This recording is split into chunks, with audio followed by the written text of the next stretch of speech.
પાતરવેણી ગામમાં ગ્રામ પંચાયતની ચૂંટણીને લઈને મતદારોએ ઉત્સાહપૂર્વક મતદાન કર્યું હતું। આજરોજ વડોદરા જિલ્લામાં ગ્રામ પંચાયતોની ચૂંટણી યોજાઈ હતી। સવારના 7 વાગ્યાથી મતદાનનો પ્રારંભ થયો હતો। પાતરવેણી ગામમાં પણ ચૂંટણીને લઈને મતદારોમાં ભારે ઉત્સાહ જોવા મળ્યો હતો। વહેલી સવારથી જ મતદારો મતદાન કરવા મતકેન્દ્રો ઉપર પહોંચ્યા હતા। સરપંચ પદના ઉમેદવાર રાજુભાઈ પાટણવાડિયા દ્વારા જણાવ્યું હતું કે મતદારોનો ઉત્સાહ ખૂબ જ સારો જોવા મળ્યો છે।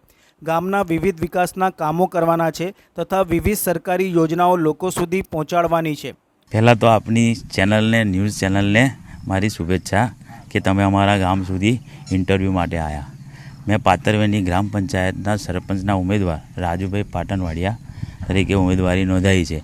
ચૂંટણીનો માહોલ સવારથી જામ્યો છે। ગામના અનેક મુદ્દાઓ જે છે એ તમે શાયદ ગામમાંથી એન્ટર થયા છે, તમને દેખાશે। નાના મોટા સુધારો કરવાનો છે।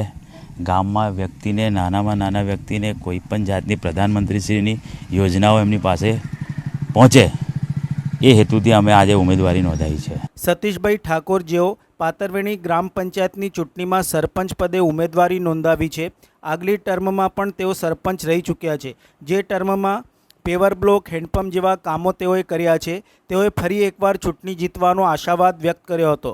મારું નામ સતીશભાઈ મફતભાઈ ઠાકોર, પાતરવેણી ગ્રામ પંચાયતની સરપંચ પદનો ઉમેદવારી તરીકે મેં ઉમેદવારી નોંધાવી છે।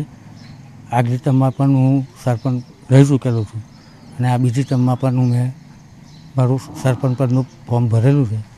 આગલી ટર્મમાં મેં સંતોષકારક જેવા કે બ્લોકનો કામો, ફ્લેવર બ્લોકના કામ, હેન્ડપંપ વગેરે બહુ મેં કામ કર્યા, સંતોષકારક કામ કર્યું છે અને આ વખતે મને આશા છે કે મારા ગામના પ્રજાજનો મને ચૂંટીને બહુમતીથી જીતાડશે એ મને આશા વ્યક્ત છે।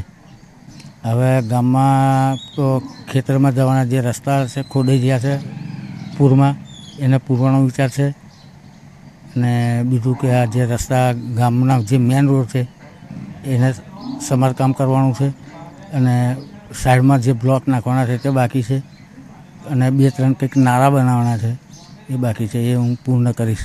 આમ પાતરવેણી ગામમાં ચૂંટણીનો માહોલ બરાબર જામ્યો હતો। મતદારોએ પોતાના મતાધિકારનો ઉપયોગ કરી ઉમેદવારોનું ભાવિ મતપેટીમાં સીલ કર્યું હતું।